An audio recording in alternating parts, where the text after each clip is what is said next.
Welcome to Better Health Guy Blogcasts, empowering your better health. And now, here's Scott, your Better Health Guy.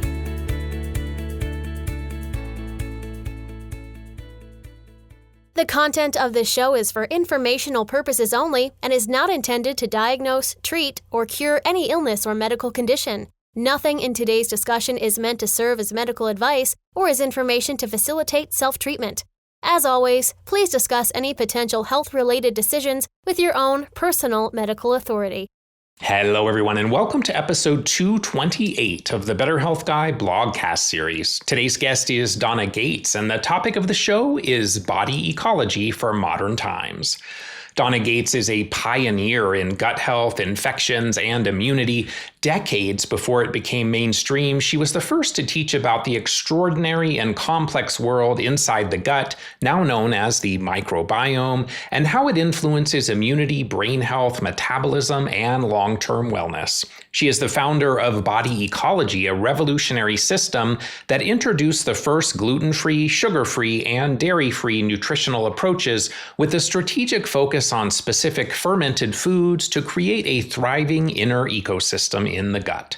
In her best-selling book, The Body Ecology Diet, which has remained relevant for decades, Donna explains how to conquer Candida, restore microbial balance, and rebuild the immune system.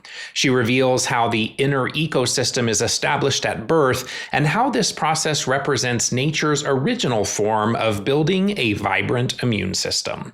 By partnering with nature rather than attempting to override it, we build true immune resilience, even in a toxic world where pathogens are a constant threat.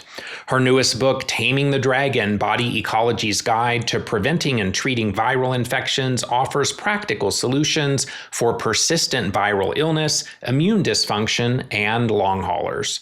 And now my interview with Donna Gates. It is my great honor today to have an OG in the health and wellness realm to talk with us about body ecology, about viruses, about long COVID, and about the concept of the epigenetic reset to optimize the future health of the unborn child. Given that this is Donna's first guest appearance on the podcast and she has such a vast expertise, we're going to talk about a number of different things impacting our ability to optimize our health and wellness. Thank you so much for being here today, Donna. It's a great honor. Wow, it's a great honor for me, Scott, because I've followed you for years. And I just love your podcast. Like you ask the best questions. You ask questions and I think, oh, I would have asked that. And I don't know what OG stands for, but thank you for that. It's like the original godfather, I believe. So maybe the original godmother. Okay, good. I am actually original in a bunch of things, and I don't think I get credit for it anymore. So that's nice. Yeah, and thank you for those kind words as well. That coming from you makes my entire week. So greatly appreciate it. Oh, I'm very sincere. I've listened to every single one, sometimes 2 or 3 times. The last one you did on long haul, for long haulers, that was excellent. I learned a lot from that one too with Dr. Robin Rose. Many people will know you from Body Ecology. That's how I first heard about you and your work many years ago. I've used several of your products over the years also. You first published your book, The Body Ecology Diet, back around 1994, I believe. I'm curious how much the diet principles have changed since your initial writings, and then wondering if you can also talk to us about what drove your passion for writing a book about yeast, about Candida. I'm going to say Candida. Some people say Candida. Either one is fine. But about yeast, about Candida, about sugar-free, gluten-free, casein-free, probiotic-rich diets. Give us an overview of the concepts that went into body ecology. Well, first of all, I probably should mention that in that book was the first time anyone ever wrote about this thing and this world in our gut. And I had to come up with this term, so I used inner ecosystem. Eventually, the term microbiome is the popular one that everyone uses. But what happened to me is as a teenager, I went on antibiotics for a really long time, every single day. Tetracycline, that's what they doctors gave you. I went on the birth control pill, and by the time I was in college, I was a real mess, but I didn't know what was wrong. I did know I had a vaginal yeast infection, but I didn't understand yet that those infections become systemic. Anyway, I did everything possible. I tried raw diets, macrobiotic for 8 years. I learned a lot all along the way, which was useful, but when I met Dr. William Crook, he had just written this book called The Yeast Connection. And I actually had the good fortune to sit out on a fountain outside of one of the big conferences, or expos, I think. And he was introducing his book, and nobody was around him. And I sat down and started talking to him. And he said, his partner, Orion Trust, he said, we don't believe there's a cure for this. So I thought, of course, there has to be. So I'm going to find it. And I really had a lot of training in food. Food is medicine. I lived in Japan for about 6 or 7 months, studied with Lima Osawa, and even went to another type of training called kaiseki, which is very high-level Japanese training where they really do focus on food as medicine. And of course, Chinese medicine has a very good understanding of the energetics of food. So I had all that. So I thought, well, I'm going to find an answer. And so I went home and took his diet, and it was really good, but not good enough. So I kept finding, what is this condition? That's the first thing you have to look at is what is candidiasis, and then what foods would be appropriate. So like dairy, for example, is damp and mucousy. And also because I already knew, I was beginning to understand a lot about the inner ecosystem and knew that people had gut issues. That's why I brought in the fermented foods. Like that's a whole story in itself, is how I found that inner ecosystem, and nobody ever talked about it. But there were microbiologists out there talking all the time about microbes, but they just kept the information among themselves and they didn't get it out to us. Anyway, no one talked about it yet. And I wrote a chapter in the book just on this world inside of us, this inner garden, and how we were causing a silent spring, because Rachel Carson had written this book. Actually, I think that's one of the chapters about what we're doing to poison this world. So we would have a silent spring. That's what has happened. So when I was macrobiotic, there are two principles, the acid alkaline and yin and yang, which is too hard for Americans to understand. So I changed it to balance, the principle of balance, because that's really what it is. And so I took those two principles and started there, but I started asking the universe, there must be other principles that would help us get well, or can be applied to diet, how we're eating. And so it turns out that I came up with seven principles. So that hasn't changed at all because they're universal laws. But what has changed is one of those universal laws is the principle of uniqueness. So I developed a diet for people with candidiasis. It turned out when I put it out there, I got emails from all over the place, people saying, oh, I had this and I had that, and it went away. So it seemed to be a diet that fixed a lot of things, not just Candida. Fast forward, it is a diet that fixes a lot of things because it's very basic, very essential to do it, the foods I recommended. Over the years, I learned to make some modifications to the diet. Like, I think it's very, very important that we're mindful of the foods that are high in oxalates. And that's because yeast and mold and fungus, they all make oxalates. So you don't want more in your diet because it's way too much for the body to handle, and it causes lots and lots of problems. Pain is one of them, one of the main ones. That's one major change is I want people to be mindful of the oxalates. And there's this thing about how you can't go suddenly eliminate all oxalates from your diet, or you're going to have a dumping bad, like a cleansing, a die-off. It's bad. I didn't find that to be true. I actually did take all the top oxalates and just didn't eat them anymore. I had gone off to speak somewhere and I needed energy, so I took some chocolate and a couple of other things.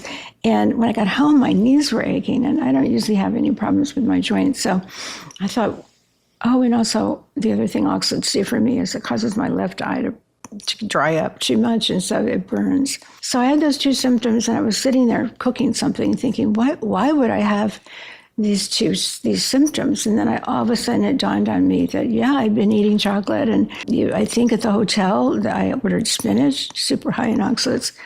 Anyway, when I started working with children with autism, they're incredibly sensitive to oxalates. So that's important, I think, to look up what they are and avoid the high oxalate foods.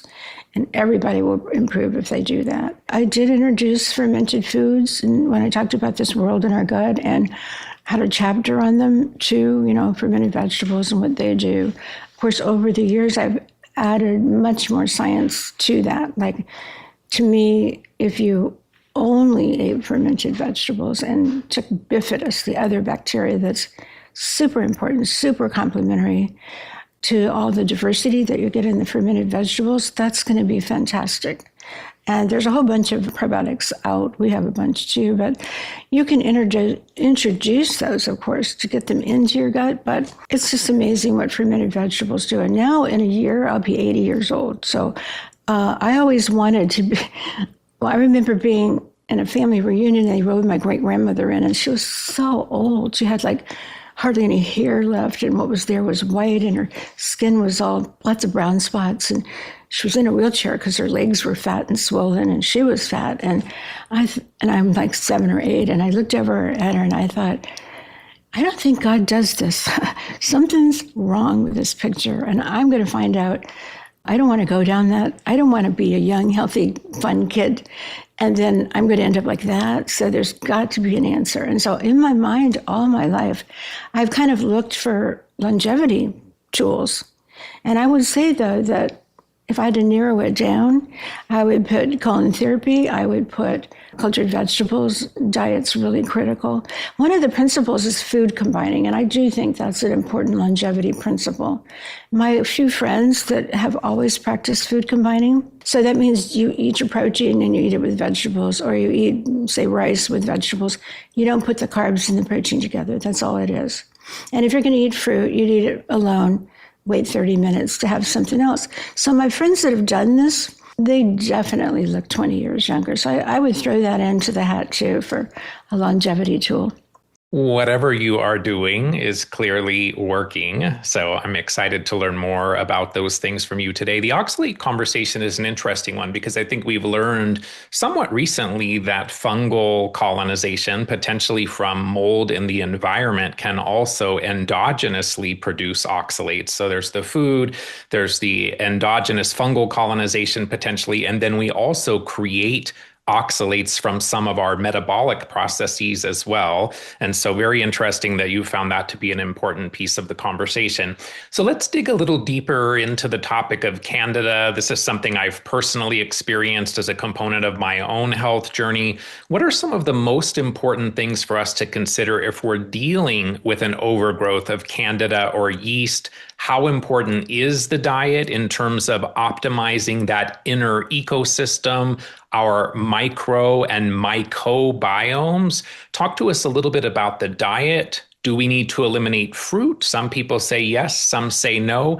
And then let's move into a little bit of some of your favorite compounds that have been proven effective for dealing with an overgrowth of Candida from more of an antifungal perspective, maybe some favorite herbs or spices or things in that realm.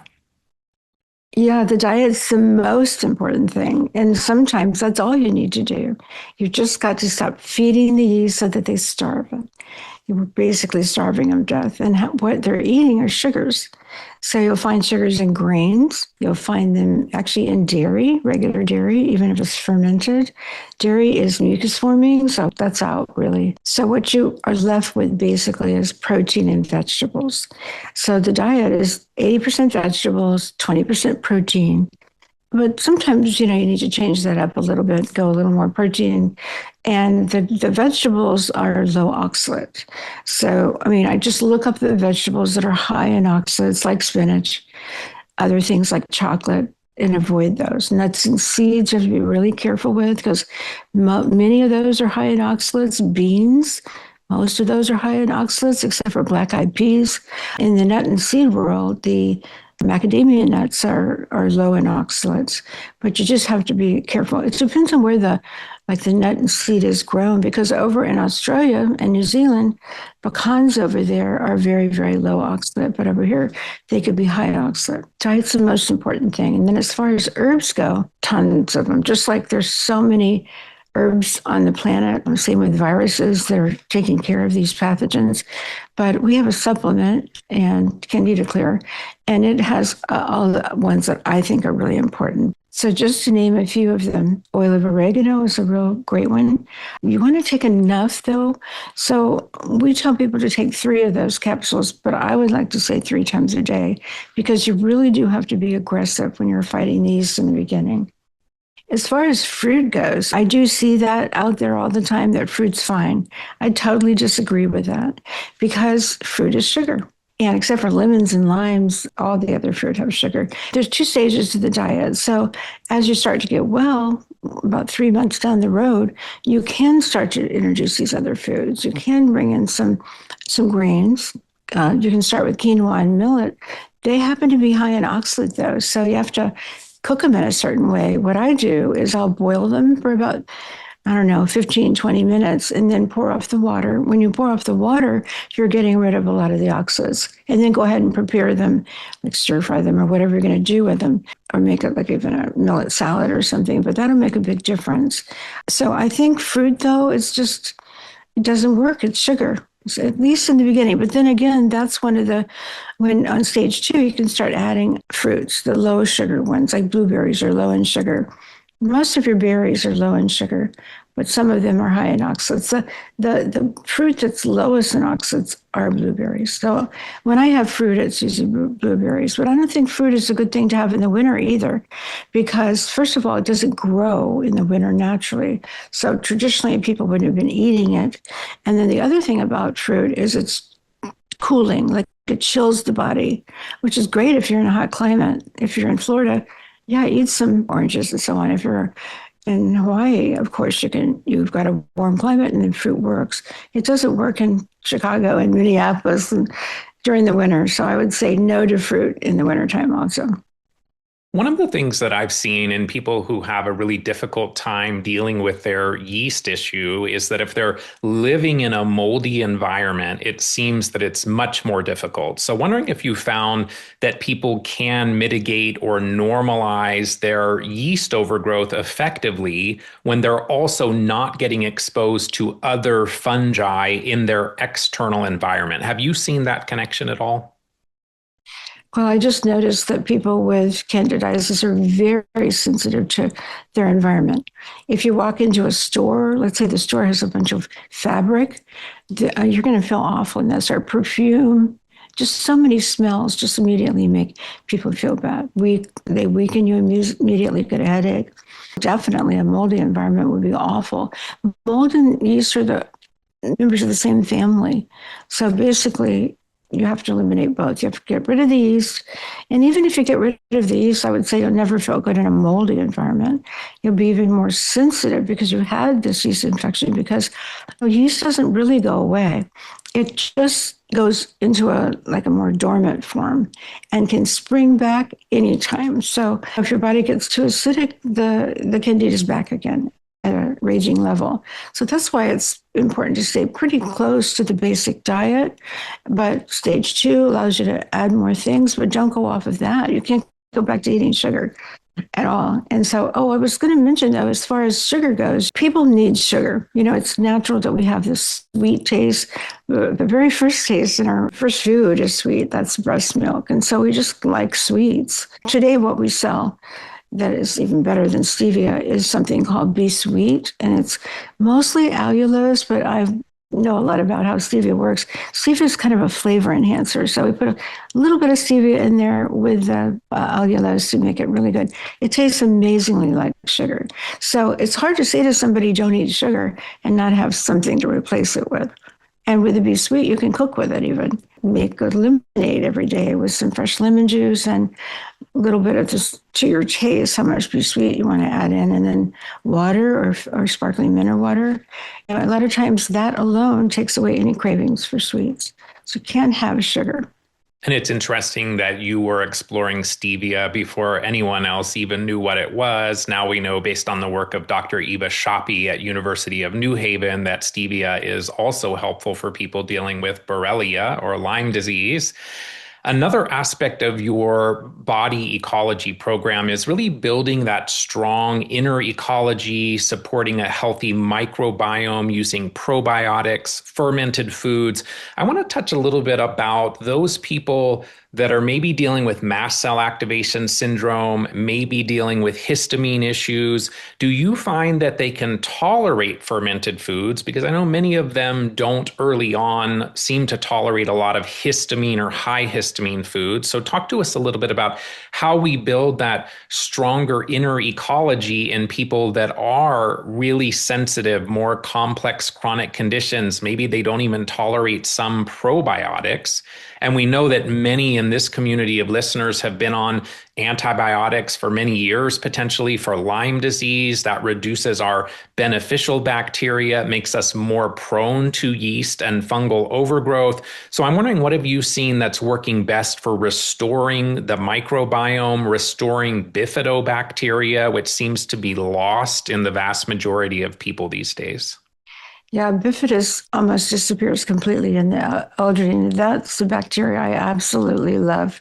And there's a reason for that, which I can come back to later. But just to use a personal story. So I had, with COVID and everything, developed mast cell, super sensitive to histamine foods. So I reduced those. I mean, I took them out completely. I had to because the itching was terrible. So, of course, I read about this list of foods that you have to avoid, and fermented foods are on that. But not all fermented foods are the same. And especially it bothered me that you've got to build your immune system. That's an absolute must. I'd like to talk about that too. You need to have a strong, hardy, intelligent, resilient, resistant immune system. And so nothing does that better than fermented vegetables. Well, that bothered me a lot that people were told not to eat them. And I thought, well, how will people really get well? Will they really have a healthy gut and so on? So I've taught people for years how to make fermented vegetables a certain way. So I made them that way. And what I do is I take the shredded vegetables and then I make a separate brine with water and a bunch of apples to make it sweet. And then I put in our special minerals because the minerals are humic and fulvic minerals, and bacteria love that. So I wanted them to grow. So I wanted to feed the microbes in the vegetables. But I also add a starter that we have, a cultured vegetable starter. That's plantarum. And plantarum gets its name because it's on plants. But when you add a whole bunch more, like I'm just adding a packet or so to the brine, then adding that into the vegetables that are cut up, then you're starting the whole process with a tremendous amount of plantarum. Plantarum is an amazing superstar. It's a leader, like a lot of other bacteria start doing what the plantarum tell them to do. I actually did some testing at Clemson. I think I sent them 2 jars without culture in it and 2 jars with the culture. When the results came back, I was shocked. It was like hundreds and thousands of times greater, a richer culture, many, many, many more diverse bacteria were in the ones with the starter, which is funny because I didn't add all those other bacteria. But plantarum makes all the other ones grow. So I just started eating my fermented vegetables made with plantarum, and I didn't have any problem. And then I found research showing that plantarum degrades histamine. So you see, I don't know if it's because of the way I made them, but it didn't cause a problem. And it added all that superstar plantarum. So I disagree with that, what's being put out there. But yeah, a lot of them, kombucha, you do have to be careful, but maybe everyone's unique and you can try it and tell and also the other thing is, if you're really concerned, take an antihistamine 30 minutes before, an hour before something, and then try a little bit of the fermented vegetables because you really, really will benefit from having them. When you first started your work, we didn't have terms like SIBO and SIFO. As you mentioned, we didn't even have microbiome yet. But SIBO and SIFO, they seem almost ubiquitous in the chronically ill today, maybe even in many healthy people. I generally think of these small intestinal overgrowths as more the effect rather than the cause, thinking more upstream about the nervous system, the vagus nerve, our levels of stress, the migrating motor complex, bile flow, all of those things that potentially contribute to these overgrowths. But I'm wondering how you view SIBO and SIFO. How do you approach those? And is SIFO today any different from Candida overgrowth that you talked about several decades ago? I think SIFO is Candida because that's the predominant yeast.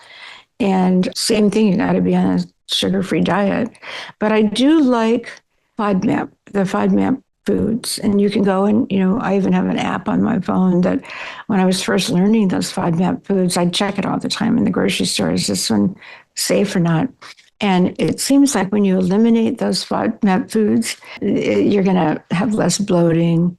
So when I think taking even something like the Candida Clear would be a really beneficial supplement. Do you think that small intestinal overgrowths are caused by the microbes, or do you think there's other things and that's just what happens then? Oh, no, I definitely think that the microbes get up in there and they're not supposed to be there. The migrating motor complex is very slow. Most people are constipated anyway. And like you said, bile flow, I'm glad you mentioned that because bile flow is really important. And we have a product called Livamint that I take pretty religiously. I'll take 3 in the morning, 3 at night, because it's for the liver, but it stimulates bile flow, which then makes the bile. But one of the functions of bile, besides digesting fats, is it also stimulates peristalsis. So it moves the food along, so you're less likely to get SIBO. I think that's important that people understand. And if you don't produce enough bile, take an enzyme like I know Anne Louise Gittleman has one for bile and Jarrow has one for bile. So just take that, especially if you've had your gallbladder removed. That's a must. The product we have called Ecophage is a virus basically that goes after bacteria. I think that's a really, really good product for people to take if they have SIBO, SIFO, because, especially the SIBO, because what bacteriophages are they're viruses that kill bacteria. And it's fascinating because there's actually more bacteriophages on the planet than there are bacteria. Like just have this image in your mind. Let's say that you have one bacteria and it's and it can be good or bad. Bacteria can easily change into a pathogenic form. But I always have this image with bacteriophages is that there's like 10 policemen standing around that bacteria to make sure that it doesn't get out of hand. And that's what they do. But what's really interesting about them also is that they are strain specific. So like the ones we carry, they go after, it's a little cocktail of combination, but they go after Klebsiella and E. coli. Those two, by the way, are the most common ones for urinary tract infections and also for SIBO. So I think, but the way to use it or the way they work is that they have this kind of like a spike thing that they inject into the bacteria, and then they start to make the bacteria reproduce the virus. And it gets so many viruses inside this one cell that it explodes. And now you've got a whole bunch of the bacteriophages running around all over the place, infecting a bunch of other cells. So in the beginning, I think it's a good idea to take more of them, give them a chance to get in there and explode all over the body. And then eventually, maybe you can take them more like a prophylactic function.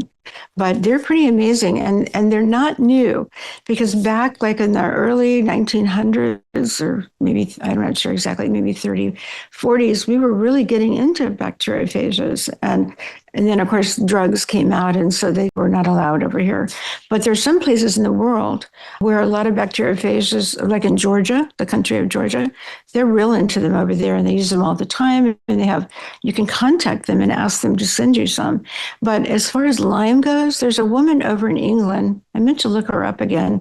She's kind of at the tip of England, but she's been researching bacteriophages for Lyme for a long time. And maybe there are people over there using them, but we're not being told about them. But they really are a special tool.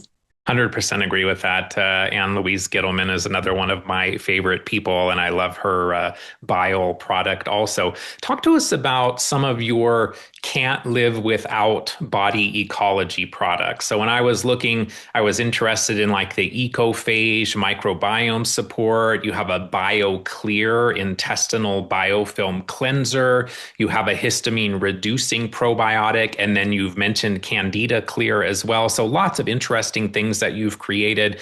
What are the desert island products that you have created that you could not live without? Well, believe it or not, I don't know what kind of island I would be fortunate enough to be moved to, but I would take some kefir starter with me because I'm assuming I would have coconuts on the island, and I would ferment coconut water because that's a magical, magical food. And then I would like to take, if I can, grow cabbage and carrots, and I'd ferment those. I'd maybe bring the cultured veggie starter. You can use the cultured veggie starter in the water for the coconut too. So if you were only allowed to bring one of those two, I bring the culture starter for vegetables. Honestly, I'd be perfectly happy if that's all I took. But I do think, as far as health food products, people really do need digestive enzymes. Even if you say to yourself, I digest my food pretty well, so do I need them? I think you always need that extra support, and you'll feel better. The food will move through better. You'll have better stools. So I would tell people, if they don't have any money to buy a lot of things, at least buy digestive enzymes. To me, that's a basic. And then, as I mentioned, I love Liverman because I think we have to take care of our liver. It's a big organ, and it does all these critical things, especially process every single toxin that comes into our body. And you have to produce the bile. That's essential. And that's, again, as I mentioned, it's critical for elimination of those toxins to get them out of the body. To me, if you don't want ours, you can take somebody else's liver cleansing product. There's a bunch probably on the market. I think minerals are essential. We have a liquid that I always put into the coffee. I probably couldn't take this on a desert island, but we also sell a sprouted coffee, which makes all the difference in the world in how your body reacts to the coffee. When you sprout those coffee beans, even if they're organic and super healthy, an amazing amount of toxins still come out. So without those, the sprouted coffee, and there's different flavors, you just feel completely different, but you get the benefits of it. I always put in the liquid minerals because I think that's very balancing to the coffee. And there are coffees on the market that are more alkaline, but that ensures that you're making your coffee alkaline by putting the minerals in. And is your coffee intended for oral consumption, or is it intended also for coffee enemas? Well, most people buy it for oral, but no reason in the world why you can't use it for an enema because it's so clean. If you want to put the cleanest coffee in your body, get a sprouted coffee. And so far, this is the only one on the market. We had a wonderful conversation prior to this podcast where you shared your own personal journey with long COVID. I really appreciated that you were open to talking about that and transparent about your experience and wanting that to then help other people. So tell us a little bit about your long COVID journey, your symptoms. How do you like to view long COVID? I know there's different ways of thinking of it. Some people think it's the persistence of SARS-CoV-2 itself. Some people think of it as a spike protein toxicity. Some of us also think of it as the great unmasker, where we find that then the immune containment of other things is lost when you get COVID, and suddenly people have Borrelia or Lyme, Bartonella, Babesia, Mycoplasma, Epstein-Barr, all of these things. Even some people that could tolerate their living environment before COVID, and now they're having symptoms of mold illness as well. So what was your long COVID journey? And then what tools have you been most drawn to for supporting yourself and also the broader community of people impacted by long COVID? Well, I think that it's this amazing virus. It's a different virus than a virus that nature would create. And when it hit, I think I got COVID at least 3 times. I didn't test, and I didn't get very sick. I went through it pretty quickly. And then, so to me, it was no big deal, except for afterwards, I just was never the same. I've always thought my whole life long from the yeast and from the antibiotics and all that I probably had chronic fatigue, because I go through these bouts of being very tired and fit the symptoms of chronic fatigue. So I would, of course, take really good care of myself and kind of move through that. But when this happened, and it was like continual chronic fatigue, and of course, I did try to do things, but understand it first of all. But what I realized was it was unleashing other infections that were in my body already. Candidiasis for sure, Epstein-Barr for sure, and what else? And herpes, and we all carry herpes infections, as a matter of fact. I realized that everything that was going wrong in my body, that it sort of kept under control with my immune system, was now out. And so I had to just start putting everything back into place again. But I think looking back, well, here's the good thing that came out of it is I went to a practitioner, and she's a Lyme specialist. And she said, when she saw some breakouts on my skin, she said, let's test you for Lyme. And I thought, that's a waste of time and money, but okay. She was right. I came back with Borrelia and Bartonella, both. And so, I read everything I could about that and all the herbs and things that are available. But it seems like the herbs are too slow, take too long to solve the problem. So she told me about a therapy called SOT. Because of the cost of it, I couldn't afford to do SOT for the Bartonella and for the Borrelia. So I picked a Bartonella because I felt like I had more of those symptoms. So what happens is your blood is drawn and it's sent over to Greece, where they specifically look for the strain of Bartonella that you have. And then they prepare a special serum. That, I think, is a really good therapy. When I look back, I would say it's that, along with the other things I was doing, which I'm always doing things to be healthy. So that was complementary to the SOT. So you can find information about that on YouTube and internet videos. But I highly recommend, as a matter of fact, so I know the Justin Timberlake family, and when he was diagnosed with Lyme disease, I texted his mom, who's a friend, and I said, have Justin look into the SOT, because when you're a celebrity and when you are, I have a lot of money and all, I think that you don't always get the best information.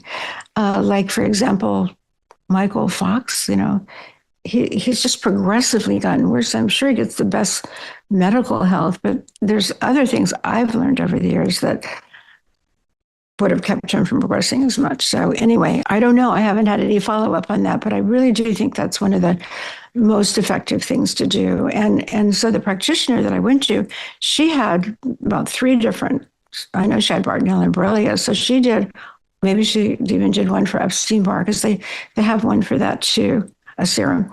But anyway, she got super, super sick. And that was my concern, is if I did all of them, both of them, that I would get sick, and I didn't want to not be able to function. So she did do everything, and she did get really sick and had terrible, terrible headaches for a long, long time. And so I would recommend not to do all of them.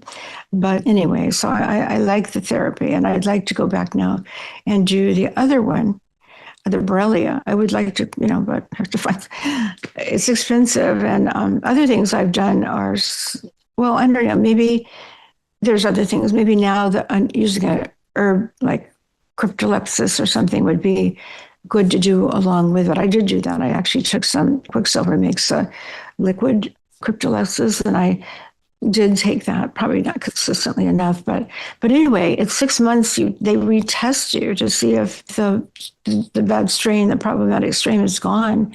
So I haven't had that test yet, but I feel better. So I just think it's one of the important things to do.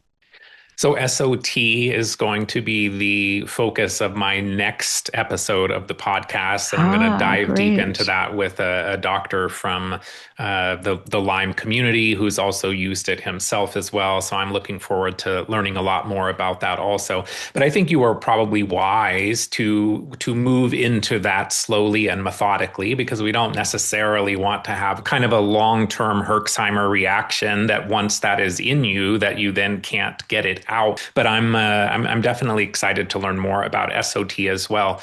Did you, along the way, use tools like EBOO or apheresis or any of these newer filtration or detoxification strategies?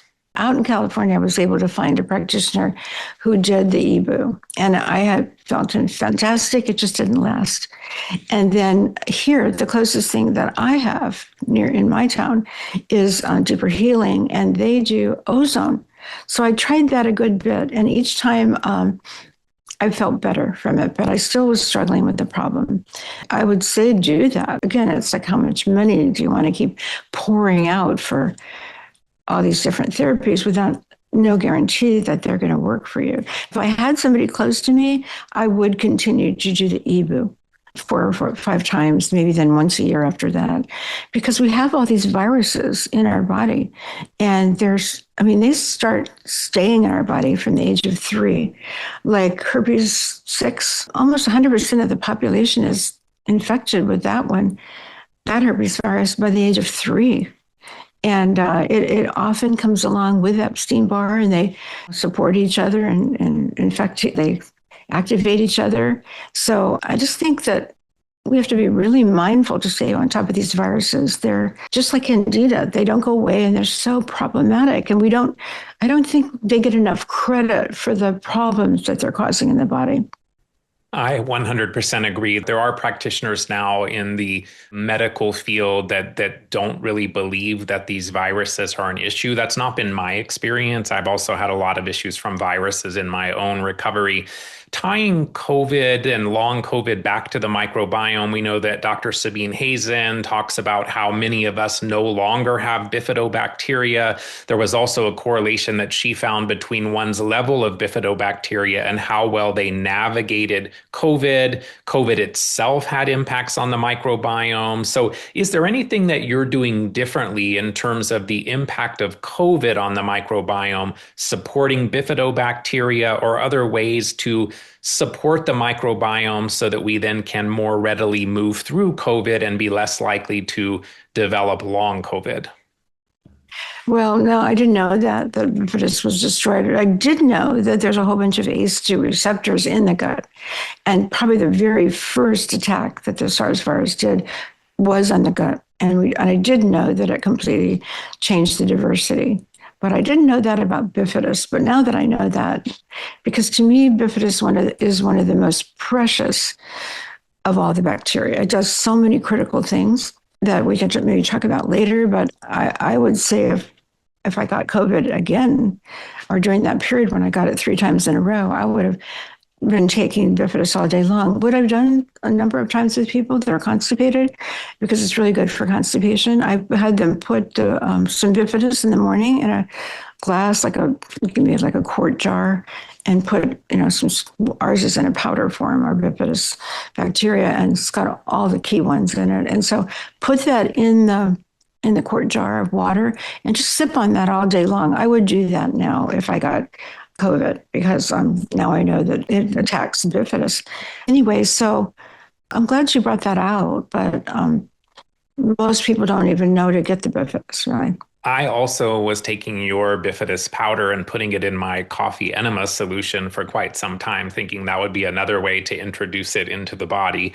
You talk about spike proteins being persistent in the body. Carlo Brogna and his team have talked about how the SARS-CoV-2 virus could potentially infect our own gut flora and essentially act like a bacteriophage, where we then have that replication of the virus that is now an internal spike protein factory.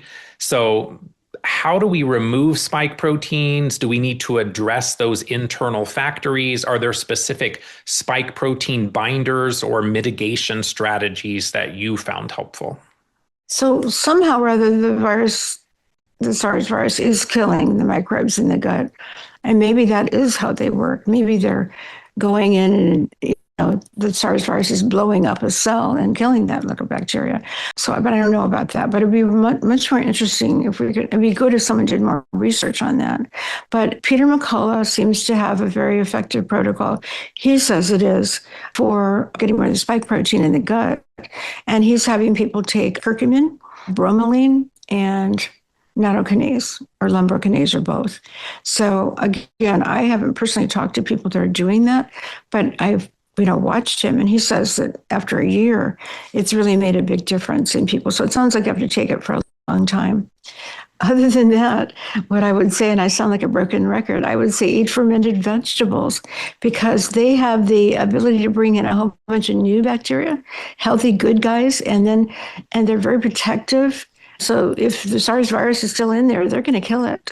So I so often come back to that as a solution that I do probably sound like a broken record. But that's why I hate it when fermented vegetables are thrown onto that list to avoid if you have histamine issues. One of the most profound impacts of COVID is the endothelial damage, the microclotting, the hypercoagulation. Wondering if that's something that you recommend exploring with specific testing. Are there tools that you found for reducing that hyperviscous or thick blood, which then reduces our nutrient and oxygen delivery, also reduces our waste removal capacity? How are you thinking about and supporting the endothelium and vascular health in the era of COVID? Well, that's where I think the nattokinase and lumbrokinase are so good. But I will say that there's another product that came out several years ago called Arteriosil. Arterosil, I think is the spelling. But I've had amazing results with that. I've had people literally that should be dead starting on that. One man, really, he should be dead, but he's had so many surgeries and on so many heart medications. But I started him, his wife, called me and I suggested the Arteriosil. And he takes a lot of it, but he's been on it now, maybe almost 2 years. His whole arteries are cleaned of plaque. So I like that product. I'd recommend that one. I like it as well. Great recommendations. We know that many viruses are correlated to the potential development of different cancers. Some suggest that we see an increase in cancer since COVID may be related to the interaction of spike protein and P53. Some people call them turbo cancers. We also know that immunosenescence as we age could be another contributor to increase in cancer, that the immune system is no longer capable of surveilling and containing these infections within our bodies. So how do we best support the immune system and mitigate those factors that could be later contributors to the development of cancers? You eat fermented vegetables, you take bifidus, sounds like a broken record, but we do as we get older. We lose the diversity in our gut. Most people probably don't have any healthy bacteria in their gut as they age. Our genes become damaged. Our immune system becomes weaker. All of these things, and our body becomes more toxic. And these viral infections, I've often thought maybe they come into our body early in life because they have a purpose later on. Like when we die, today people go through these, they either are cremated or they get into a coffin. But in the olden days, they just dug a hole in the ground and buried them. Well, then your body starts decomposing. Well, what makes it decompose? Bacteria and viruses that are in the body. So I wonder sometimes if that's just another thing that nature's done to get rid of a whole bunch of dead bodies around. Definitely. It gets back to eat fermented vegetables. And the Body Ecology Diet's a really healthy, clean diet. I feel like it's working for me. It's definitely dealing with Lyme and histamine intolerance. And I don't think there's such a thing as, at least as we get older, to be 100% without something that you're dealing with. And so you just kind of have to be on top of something all the time. And that's okay. We have to take care of these bodies. They're incredible, what they do and the gift that we have to be able to live in them. People just take their bodies for granted until something goes wrong. But I think something will probably always need to be taken care of. Totally agree with that. And that was a perfect segue into kind of the next section of our conversation. It seems that we're living in the age of the virus. Some experts claim that viruses don't exist, that they're not real. As I mentioned earlier, I personally think they're very real. You recently wrote an entire book, Taming the Dragon, on the topic of preventing and defeating viral infection. So let's extend on our COVID conversation and talk more about how to tame the dragon of viral infections. What are the key viruses that you find are impacting human health, leading us to more complex chronic health challenges? are those viral issues generally contained by the immune system in a healthy person, but let out of the bag when we have something like Lyme or mold? Or do they affect most people and many people just don't recognize the impact? You say in the book, I love the way you said this, I think of a virus as a fire-breathing dragon that lives in the depths of a cold, damp cave and emerges only when the environment outside the cave becomes acidic. The dragon will always be there, but for you to live a long, healthy life, it's critical to keep it in the cave where it can do no harm. So talk to us about viruses. Are they more opportunistic? Are they primary drivers of disease? Are they hiding from our immune system like Lyme and co-infections? Give us an overview on your thoughts about viruses. Well, as I mentioned, I really do think they probably do have a purpose, and they're going to be there no matter what. Obviously, the healthier, stronger you can keep your immune system as you go through life, the less hold they won't, the dragon will stay in the cave, so to speak. That's what the immune system does. It keeps the dragon in check. But we eat the wrong foods. We do our lifestyle. Everything we're doing, we're actually helping these viruses take over the body. And so the SARS virus, yes, absolutely. It was such a strong virus, and it had such a weakening effect on the immune system that other viruses like Epstein-Barr and all the herpes viruses, they came out. And so Epstein-Barr is probably the one that's most researched and talked about, but it doesn't matter. A virus is a virus. The way you take care of a virus is the same. You have to alkalize the blood. You can't do things that make you acidic. And there's a lot of things that make us acidic. Just getting not enough sleep, being a sedentary person and eating a diet that's very acidic, and stress, very much so. So it's hard to stay more alkaline, but it's essential to do that because that's what brings them out. They're actually, think of them as coming out to look for minerals. They got enough minerals. If you got enough minerals in your body, they'd go back in their cave and just sit there and they're there, but they're not going to cause you a problem. So I developed this diet years ago, and I've taught a lot of people along the way that if they get a viral infection, like a winter flu, for example, then they should immediately start going on this diet. But then COVID came along, long haulers came along, and I started thinking, would this be valuable for a long hauler? Well, I think so, because it identifies the foods that are feeding the virus, keeping it out there.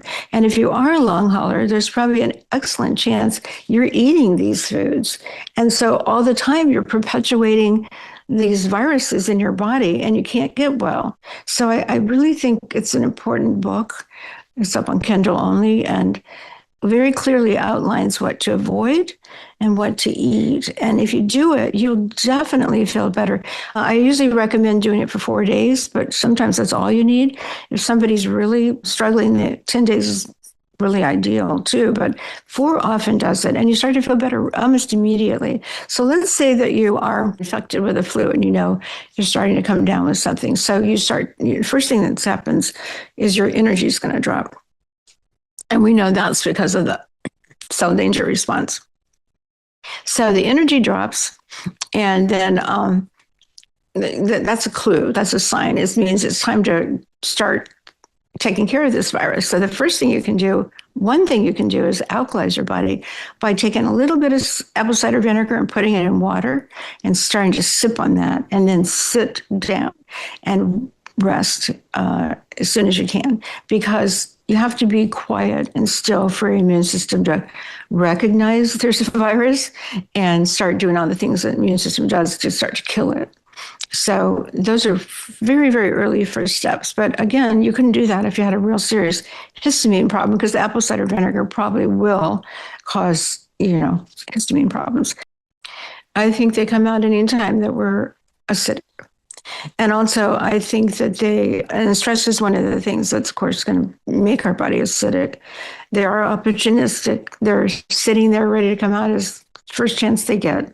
And that's why I think, well, let me just use this as an example. I think this is a good example, is that many, many people think that they have Hashimoto's.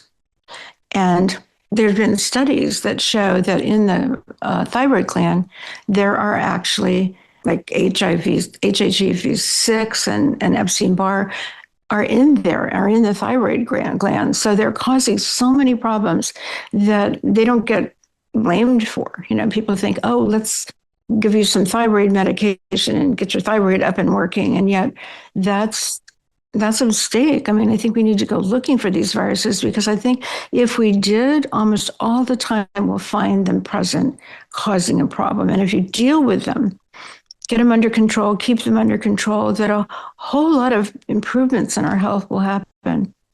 I 100% agree with that. I think the chronic viruses, especially a lot of the herpetic viruses, is one of the more common things we ignore. Epstein-Barr, herpes zoster, cytomegalovirus, I think they all play a significant role in health and in disease. The key components of your approach to taming the viruses include healing the gut, supporting the microbiome, avoiding acidic foods, choosing alkaline foods, adjusting lifestyle to build energy, detoxification, and the wise use of supplements. So I'm going to ask some questions based on what I learned from reading the book, Taming the Dragon, and I encourage other people to take a look at it as well.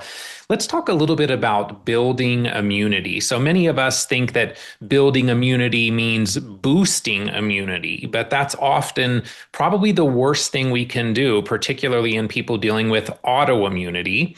So in my experience, it's more about modulating the immune system, creating more tolerance, more integration in terms of our pathobiome and our bodies. A good example of this for me was, for many years in one leg, I had this very weird numbness, burning pain sensation, turned out to be related to varicella, or shingles is what some people develop from varicella. I never had shingles, but we just did a low dose immunotherapy that in literally overnight fully normalized a sensation and address the impact of that virus. So I will carry that forever. But if I do low dose immunotherapy specifically for that varicella zoster virus a few times a year, I don't have any symptoms from it. So what are your thoughts on boosting versus modulating or supporting the immune system? And what are some of your favorite tools for immune modulation? Exactly what you said. Don't boost the immune system, because it could be on fire all the time, causing inflammation all the time. So the word boost isn't a good word, but you want it to be balanced, but you also want it to be hardy, and you want it to be intelligent, and you want it to be resilient, so that when things come along, it's smart enough to identify the pathogen and start doing all the things that are naturally present in our immune system to kill it right away. So I think it's more, I don't like the word boost either, but if we want it, but I like balance. But you want to think of your immune system as intelligent. It is an incredible intelligent system in the body, and it just knows exactly how to take care of things if it's healthy, if it's a good immune system. One of the things that you mentioned in the book that is a personal favorite for modulating the immune system is black seed oil. I think that can be an incredible immune modulator. The idea bringing more immune discernment, modulating that Th1, Th2 balance. Is black seed oil one that you commonly use? Any others that come to mind? I think all of the antifungals, and there's tons of them in nature. We sell black seed oil, and I love that one. I love it with oil of oregano. The two are real powerful together. But again, I think people need to probably take more in that in the beginning, where you can tell your energy is really low and you can tell the virus is coming out. It's really you want to attack pretty aggressively. So maybe the bottle says take 2 or 1 a day or whatever. That's not nearly enough. You need to be more aggressive and take 2, 3 times a day. Yeah, and I like to do combinations together, but I like to change those combinations. So you don't want the immune system or the bad guy, to start getting used to the oil of oregano and the black seed. So maybe start off with 3 antivirals, which are also happen to be antifungals too, but which I think is interesting that nature's provided us abundantly with the tools to get rid of these things, keep them under control. So nature's provided us with this abundance of antivirals that are also antibacterials. And so if you use 3 of them, let's say, use them for about 5 days, 10 days at the most, and switch them out so that your immune system doesn't get used to, or that the virus that you're fighting doesn't get used to those particular ones, and you just keep changing it and keep tricking the bacteria or the virus. It's called pulsing. What is your lens on autoimmunity? Is it a condition of its own? Is it a symptom of chronic infections or a toxic terrain and the expression of the body doing its best to protect us? In other words, is autoimmunity more of a label than a true root cause?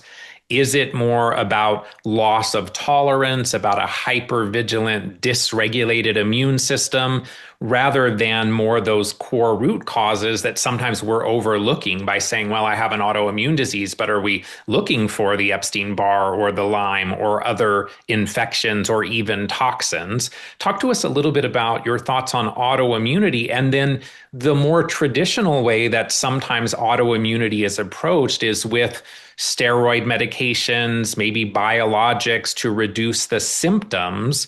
But is that potentially reducing symptoms and yet creating other problems longer term because we're then less able to contain the infections that are the true drivers of the autoimmunity? Yeah, all of that. First of all, the term autoimmunity has always bothered me for years. I thought, our body's too smart. How come it would attack itself? Like, that doesn't make sense to me. So I found out that years ago, before autoimmunity became so hot, nobody believed in the body attacking, going after organs and attacking it. It was not a term used. I think there was like one autoimmune condition. Now I think there's 80 or 100 or maybe more.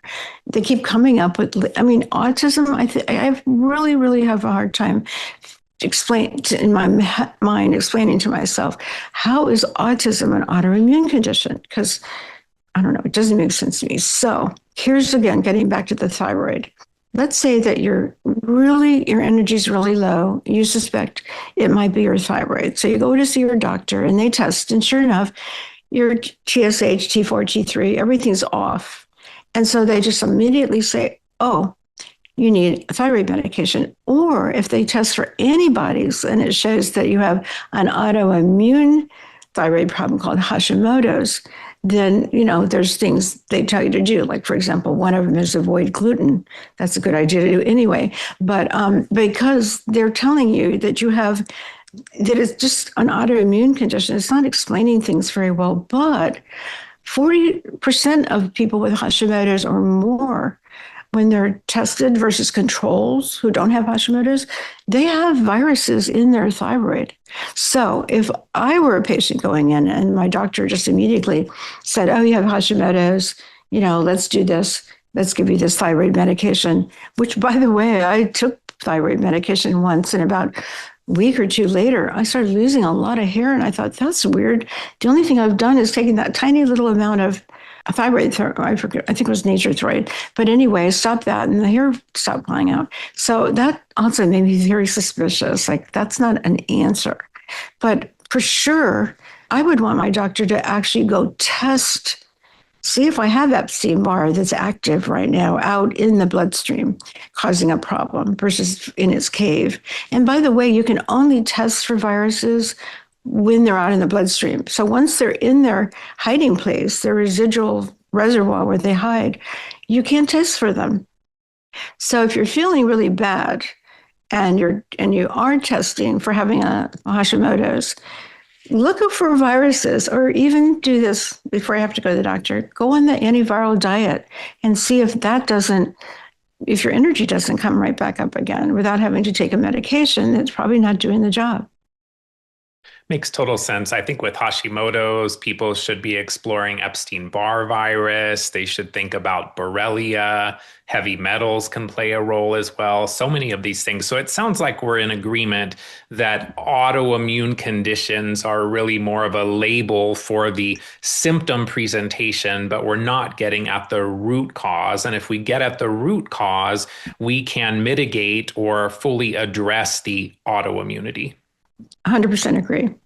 You talk about cell danger response. You mentioned that a few moments ago. I've done a podcast on that with Dr. Neil Nathan based on the work of Dr. Robert Naviau. This is essentially kind of a protective state of the body in response to a threat, often more of a hypometabolic intelligent response, that kind of loss of energy that you mentioned when you first get an infection, for example, telling you that, hey, you need to slow down and take care of yourself.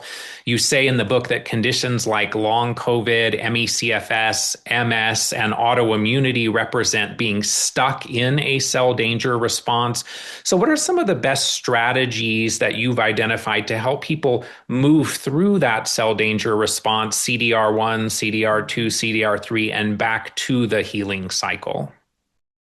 Well, just in case there are people out there that don't know anything about the cell danger response, what happens is as soon as your cells realize there's something bad invading the body, the cell danger response is shuts the energy down in the body so that the virus or whatever isn't able to get a big, strong foothold. So it's shutting down energy. And then there's just different stages where basically the energy does taste, the person's not healing. And I think it's pretty well accepted that if you're a long COVID person and then you're stuck in one of those earlier stages. And so you have to get to this root cause, like get rid of the virus that's causing the problem. And so then you can move out of that stage into a healing stage. And so I love that theory. I think it does very much explain why it's fatigue is such a huge issue, like and brain fog, the real top problems that people, long haulers have, or anybody who's coming down with the virus. Fatigue is the first thing you feel. The cell danger response is, to me, a great theory. Many people these days are experiencing issues related to the autonomic nervous system, the vagus nerve, conditions like POTS or dysautonomia, very common in the long COVID realm. Dr. Michael Van Elzeker talks about infections impacting the vagus nerve, and in his vagus nerve infection hypothesis, he discusses that. In the Neil Nathan world, we focus early on the limbic system, the vagus nerve, the mast cells to kind of calm the system, create a foundation for healing, a state of safer, as Dr. Nathan likes to refer to it. So while you're working on the potential infections, the viruses, the Borrelia that are maybe triggering vagal dysregulation and dysautonomia, are you also finding specific tools that are helpful for supporting or tonifying the vagus nerve at the same time? Well, there's tools on the market that cost $300-400, like Truvaga, for example, and they seem to be very helpful to people. But if you can't afford one of those tools, then just breathing is really critical. If you can just lie down, even sit down, I guess, but lying is better, and then just breathe deeply into your belly so that it rises up and down for a while, 5 minutes or so. That has a profound effect on the vagus nerve. And the vagus nerve, in case people don't know, runs from the base of the brain all the way down to the gut. And it, has all these branches where it innervates or gives energy to the lungs and the heart and the stomach and all the way down to the colon. It's a really important big nerve from the brain to the gut. I've known about that for years, and it can become infected very easily. A lot of signals from the gut, about 80% of the signals from the gut go to the brain through the vagus nerve, and then some signals from the brain go down to the gut. It's just a very, very important organ. But in my opinion, I was fortunate to be told about PEMF therapy. And even though it was really expensive for me to get that mat, I ended up doing some research, and I ended up with something called Spectra. And so I love that mat. It's amazing how it relaxes you and calms you down. And to me, it's doing the same thing that Truvaga would do for much more money. Like they're more than $3,000 to have one, but you got them forever, and everybody in the family can use them. And even my little dog who has arthritis, he's 14, and you can tell he's not happy anymore. I was thinking about even, should I put him to sleep? I don't want him to suffer. And so I started putting him on the mat, and it was like amazing that like you go down the steps to the yard and then go to the bathroom and then run up like a puppy. So I'm really impressed with PEMF. I definitely love PEMF as well. I did a session yesterday afternoon, and one of the challenges, if I'm working hard and then go do PEMF, I usually combine PEMF with a full body red light panel as well. I get so relaxed that then it's a little hard to come jump back into the brain and the work kind of demands, but it is very, very relaxing. I totally agree. A key part of your antiviral approach is removing those foods that feed viral infection. So, what are some of the top foods that should be avoided?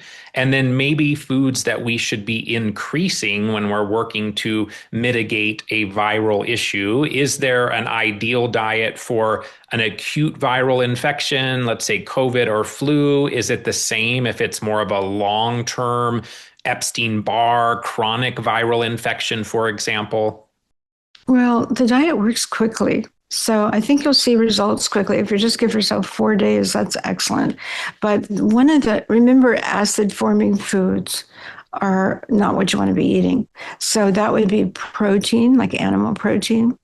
I hate to say that because so many of us are into protein today. We feel stronger with it, but this isn't the time to have it. So it's really, really very much vegetarian vegetables. And then other nuts and seeds would be considered plant or vegetable foods, but they're very high in arginine and they're going to feed the virus. So let's say you have, you're a long hauler and you have COVID and you don't exactly are not tying diet into getting over the COVID. So being a long hauler, but here you are snacking on or having almond milk in your coffee or snacking on different seeds and nuts and things like that. You're never going to get that dragon back in the cave. So they're the worst, I think. So think of arginine. Nuts and seeds are rich in arginine. They'll bring in a virus like Epstein-Barr out immediately. So that's another thing. So, I hate to say this because for some people they say, oh, I don't think I can just do vegetables. And, but you can. And again, you usually can see results quite nicely in 4 days. Then you can start putting your toe in the water and adding maybe a little bit of protein, like some fish. But see how you feel. Does your energy drop back down? You need to stay on it longer. It works quickly. It's just a tool that you can pull out of your hat whenever you want to, whenever it's useful. Oh, another food that I love, I've been eating a lot of this myself, is there's a company called Gimme, Gimme, and they have little packets of sea vegetables that you can just pull out and eat those, but they also have them in big sheets. And I eat at least a sheet of those every day. So very, very mineral rich, very tasty. They're kind of a little bit salty. You want to be more salty, you want to be more contracted. You don't want to eat a lot of acidic foods that are, so the opposite of acidic is contractive, alkaline. So that means it'll probably have more salt in it. When I've been tested to a CBC panel a couple of times, each time I was really low in sodium. And so that is not good for energy. You need sodium. So what I will sometimes do is just literally take a little bit of salt and eat it. But I also put it in the morning when I'm taking a bunch of stuff, I'll put some salt in the water with electrolytes and everything. Because you want to alkalize. That's your secret. That's your goal. And then that virus doesn't have a chance. Heads right back into the cave. Environment doesn't support them living. It's pretty simple. So step one in taming the dragon is to heal the gut and support the microbiome. You talk about the importance of addressing leaky gut to reduce the impact of viruses. What are some of your go-tos for optimizing intestinal permeability? Is it more removal, meaning mold, mycotoxins, spike proteins, foods that maybe are causing that permeability? Or is it about adding specific supplements or other interventions to support the healing of the tight junctions? Well, the diet that I recommend is the right diet for that. But there's a couple of supplements I absolutely love. One is short-chain fatty acids like butyrate, which there's several companies that sell it. I buy butyrate from Body Bio. And then immunoglobulins. great. And colostrum, which has lots of immunoglobulins in it, are great. I'm trying to get my little dog healthier, and I give him some colostrum every day, which he loves, and I can see it's helping him.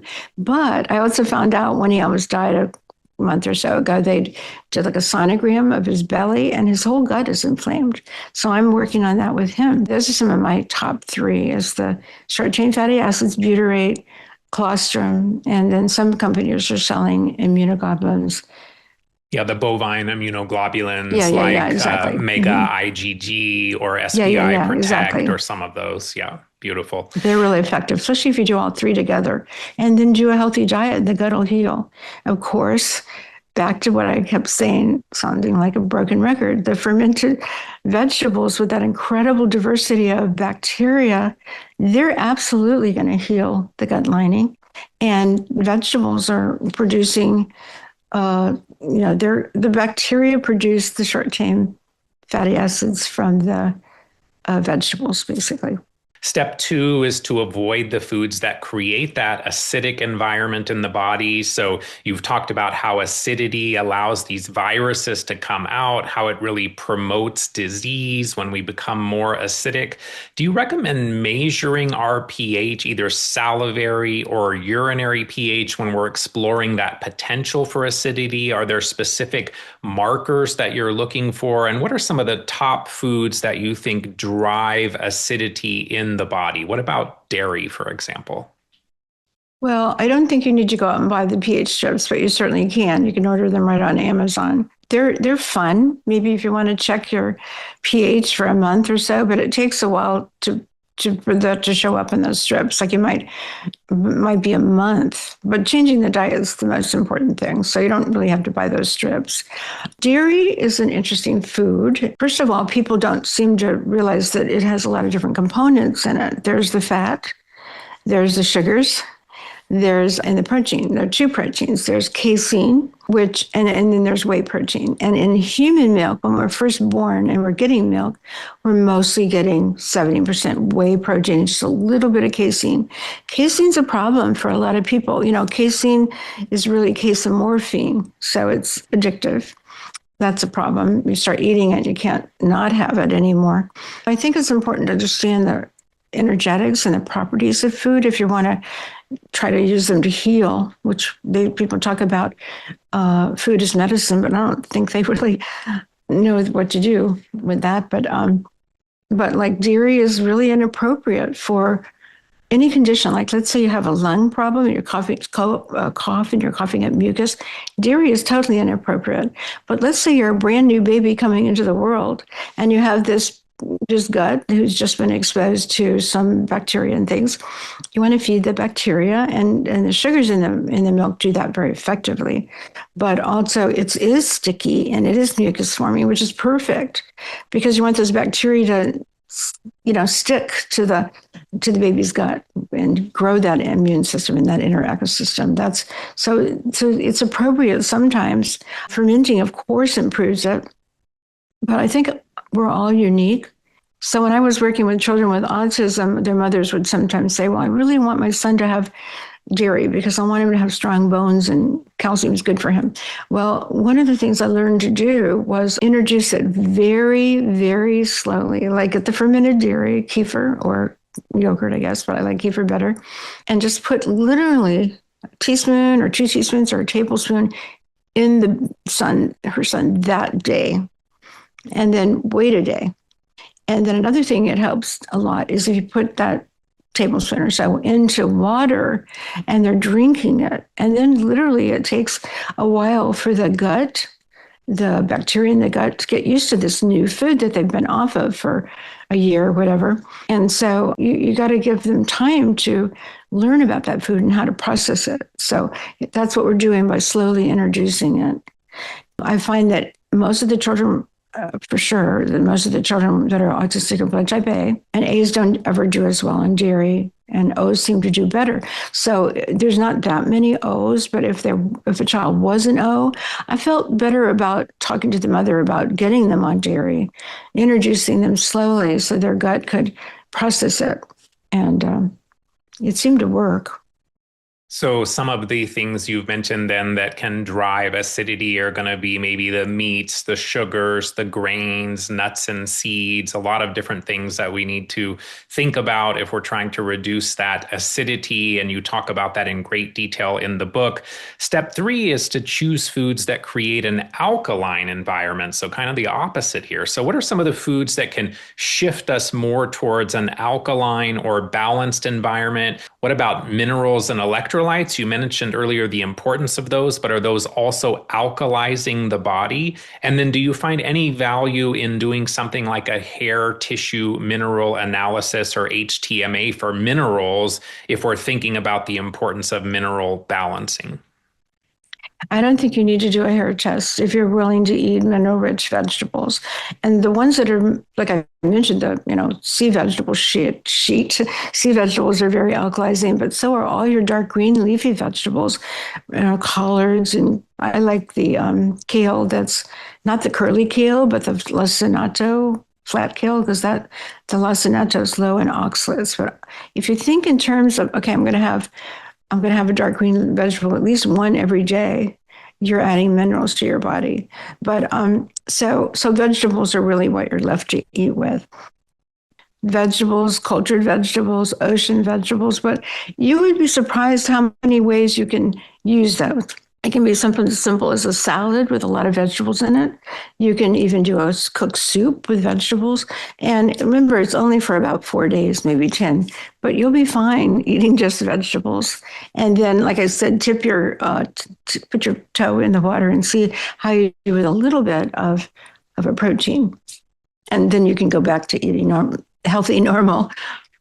One of the things that you talked about that was kind of a new concept for me was this idea of fats having antiviral properties. So talk to us a little bit about how omega-3s or olive, avocado, macadamia, coconut oil, maybe even butter or ghee, how might those be supportive in addressing viral burdens? Are they antiviral tools? And is that really more because they're supporting the cell membranes? Or are they really addressing more the damage that the viruses are causing? Or are they actually antiviral? Are there certain oils that you reach for from your antiviral support lens? Well, they don't feed the virus, so they're safe to begin with. And they all have different types of value, medicinal value. Coconut oil, for example, has caprylic acid and monolaurin, which is really good against yeast and viruses. So coconut oil is really good to cook in. Even take a spoonful of it because it tastes good. And then, or you can actually buy monolaurin as a supplement. It's good for Candida. It's good for viruses. And of course, olive oil, all of them, they're safe. They're delicious. They make the food more appealing. If, let's say you steam up a group of vegetables and you circle them with olive oil and some really healthy salt, and or butter, that tastes great. They're specifically immune supporting because they're just an essential part of our diet. We need healthy fats. And I think that no reason not to eat them, and eat them generously too. Step 4 is lifestyle changes to build energy. You talk about the importance of rest, sleep, breathing, meditation, exercise, vagal tone, including with coffee enemas. You talk about exposure to essential oils, potentially being helpful in reducing or restoring the loss of smell from COVID. Coffee enemas have been a go-to for me for many, many years. I really call them a survival tool, a detoxification tool. So talk to us a little bit about maybe some tips you have for people who are afraid to explore coffee enemas and how we might make them more effective.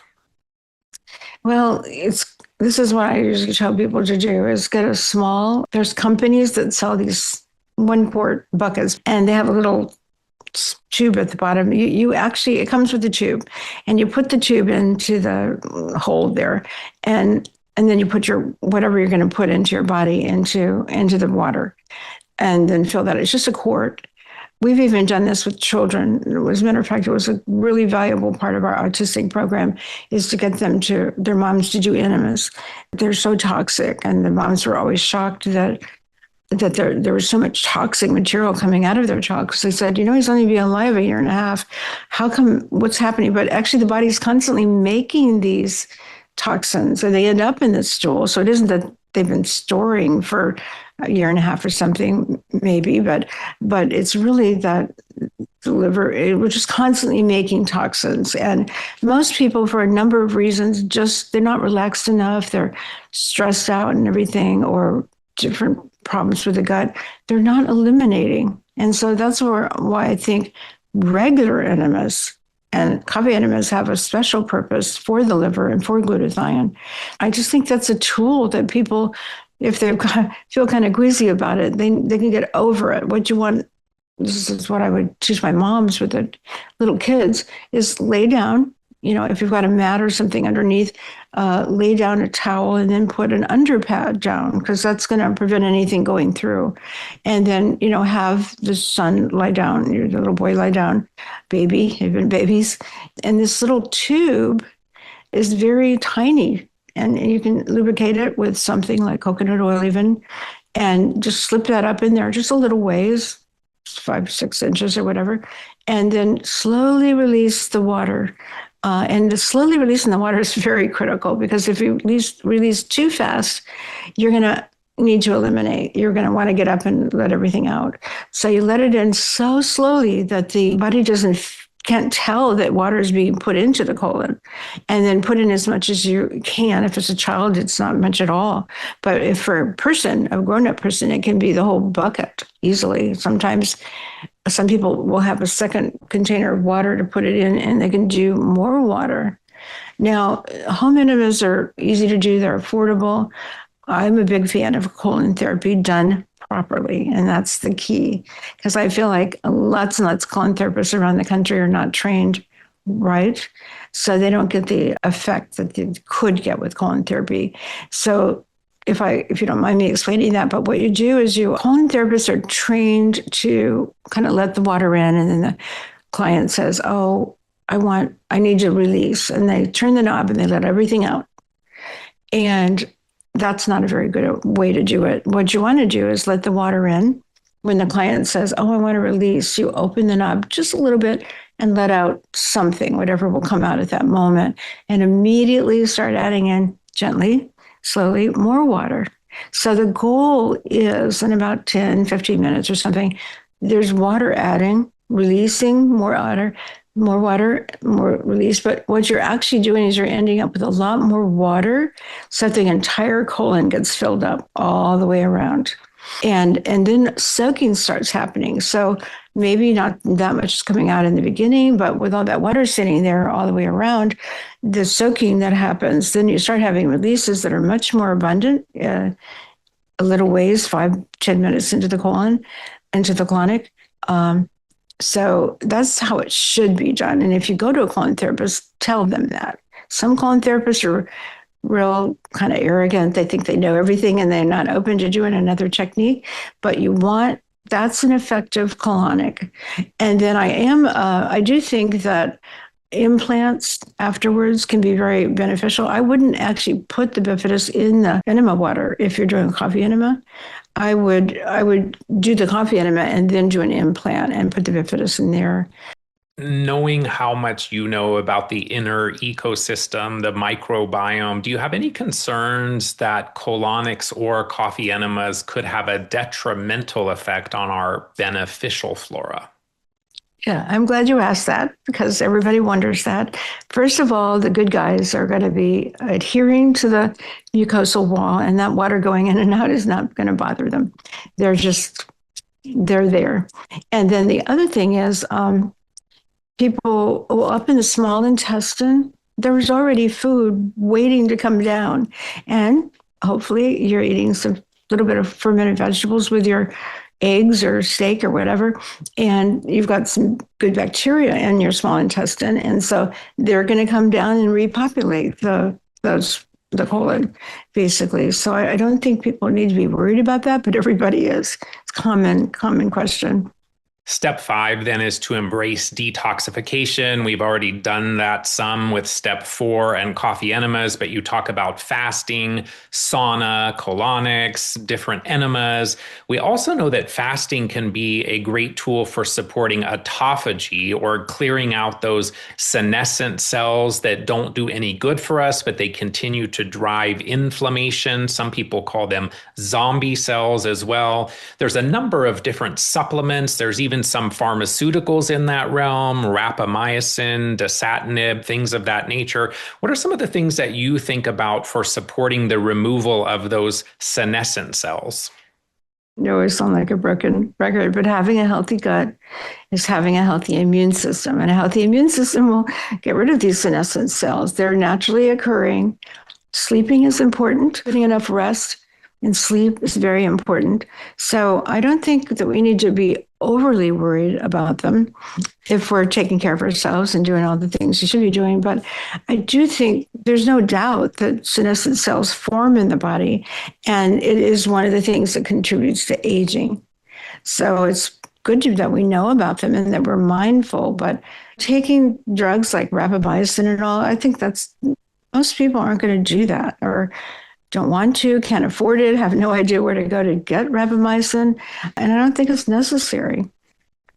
The 6th and final step in your Taming the Dragon protocol is using supportive supplements. You talk about different antiviral cocktails. You mentioned some of them already. You talk about pulsing.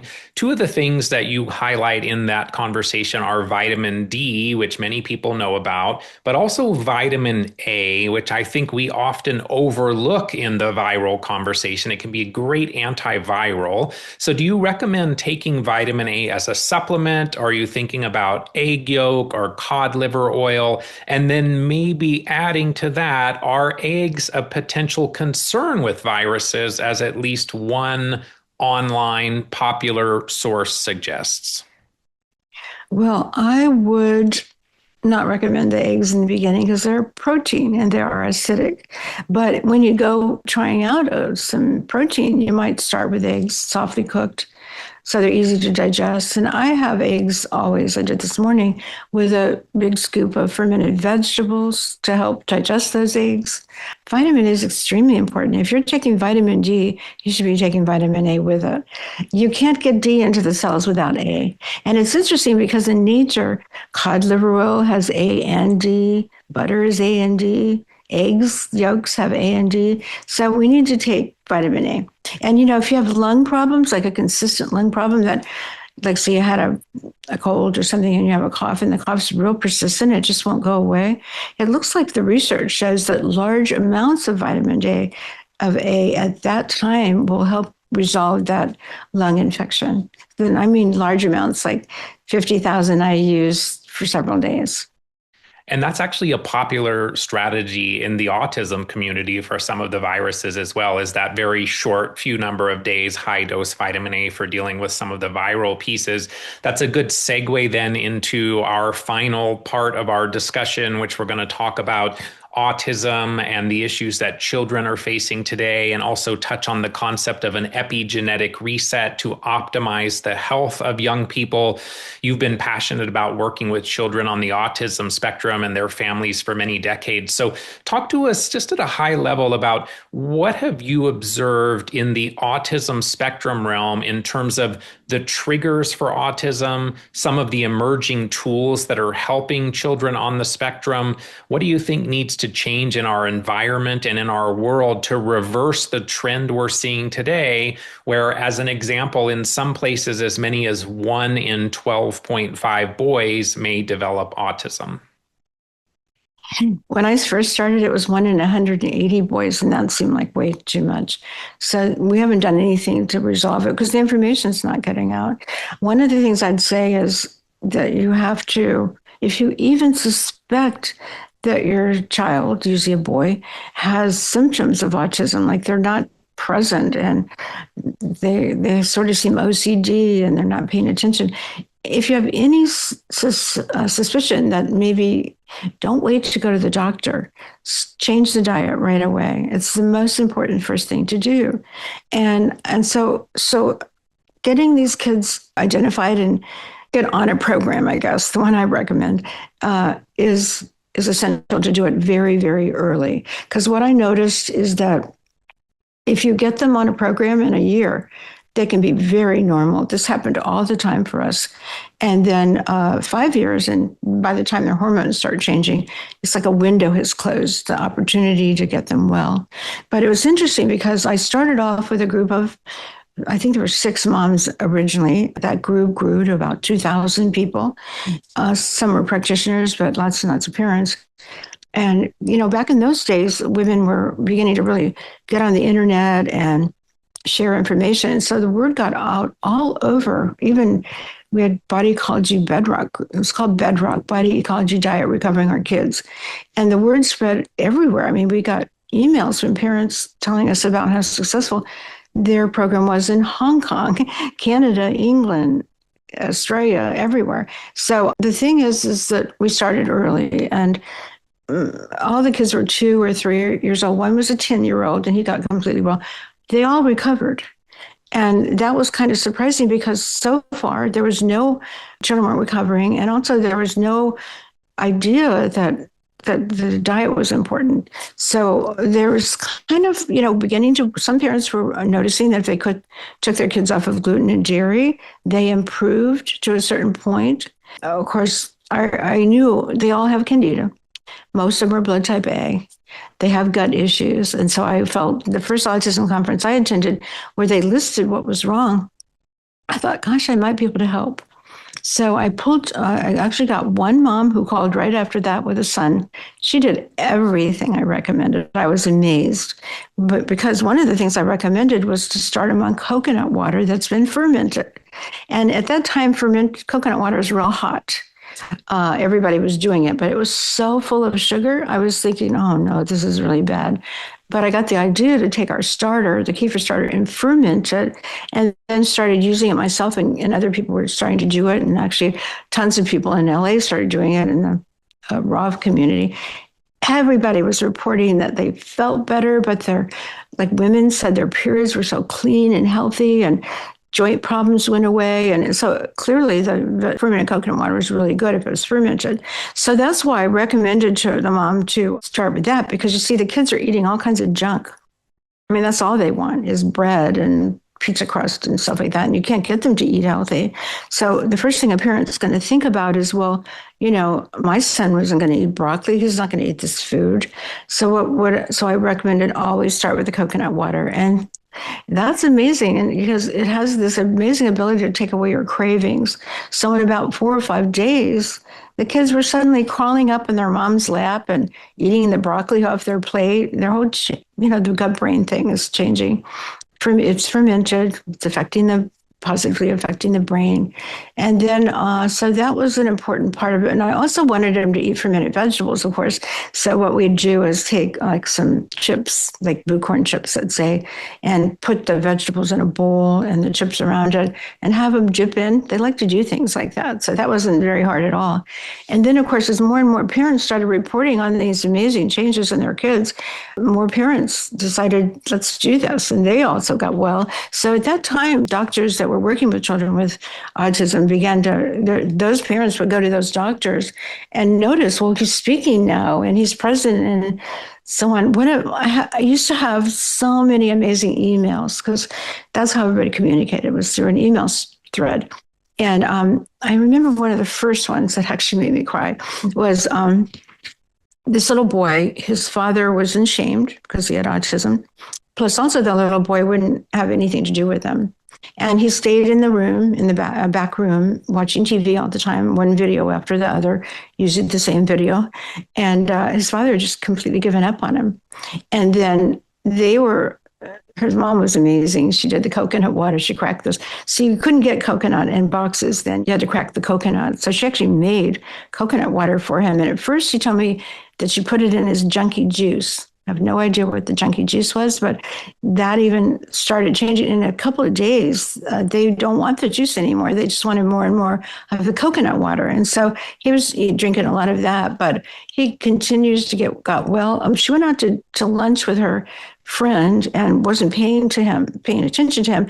And he got into a bunch of soda crackers, and she was sure that everything was ruined, but nothing happened to him. And so anyway, she was great about communicating. But one more day we got an email, and she said that the father was walking up down the sidewalk to his car in front of the house, and he happened to turn around and see his son waving, "Bye, Daddy, bye, Daddy."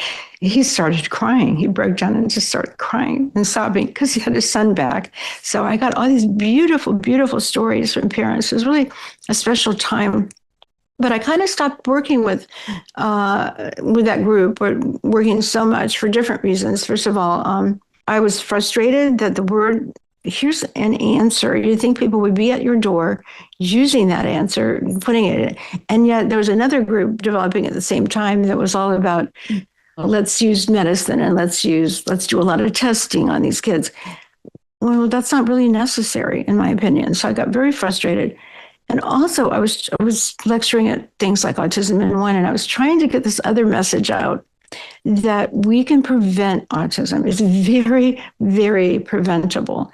But nobody except Dr. David Berger in Tampa cared about that message. And he's great. He has a practice that doesn't have any autistic children in it, but it's preventable. So I got really frustrated, and I don't feel like I can make a difference anymore. But enough kids got well that a whole bunch of them actually, and that first little boy just is getting a master's degree at Clemson right now. And I got a bunch of parents who send me Christmas cards where their dead twin daughters, and one was an autistic, the other one as well. They're all grown up, and they're going off to college. That's the age group that's how old that first group is. And I knew I was onto something, but it's just so frustrating to get a good answer onto the world. So let's then, as kind of our last topic, you talked about ways to potentially avoid the development of autism. You're passionate about what you call the epigenetic reset, which is maybe similar to what some have heard of as the Yamanaka factors. As I understand it, this work is really to negate the impact of epigenetic influences of the parent or parents on the unborn child, maybe the unconceived child. Talk to us a little bit about this concept of an epigenetic reset. What are some of the key things that we're doing preconception planning during the pregnancy to optimize the health of that future child? And what are these tags or epigenetic marks? How do you teach people to shift, remodel, or repattern epigenetic marks and thus gene expression? Okay, so that term, epigenetic reset, is something nobody has heard of. You won't find medical doctors or anybody knowing. It's really kind of I stumbled on it when I was so sick for months and months and months. I could barely get out of bed. And I was feeling like, gosh, I've done things that I was able to help the world. I guess, is this the end of my life? Like, is it over? Please, God, help me. If there's anything else I can do, please help me find it. So I just stumbled upon this epigenetic reset, just like I did years ago with the microbiome. I just kind of stumbled into a certain bit of knowledge and started putting pieces of it together. And so here's what it is. And it is similar to this Yamanaka factors that Shinya Yakanaba, he got a Nobel Prize for identifying these 4 genes that reverse aging, even to the point where they took a mouse and the mouse got their eyesight back. So this is a hot thing now for reversing aging, is these 4 genes. Epigenetic reset is similar but different because what it is that when conception occurs and that sperm and that egg come together and the baby starts forming, it's called a zygote and then an embryo, but it's brand new. An amazing miracle occurs. It just shows me how much nature loves us. The father, let's say he's 30 years old and his mother's 28 or something. All her life, she's eaten a bad diet, probably even when she was in the womb. And she's probably grown up in a really bad diet, and maybe through college it got worse, and she's still eating badly, and now she's pregnant. Same with the father. Maybe he's smoking and drinking and eating horrible foods, and they've accumulated a lot of toxins in their body, and they have viruses in their body and so on. So all of that, we know that the father and the mother both they pass on their genes. But what people don't realize is that along with those genes become these tags. And tags are like sticky notes or placed on the genes that tell them what to do, like shut down, don't do this, only produce 60% of your energy. They're giving information to those genes, and they're stuck on the genes that the parents are passing along.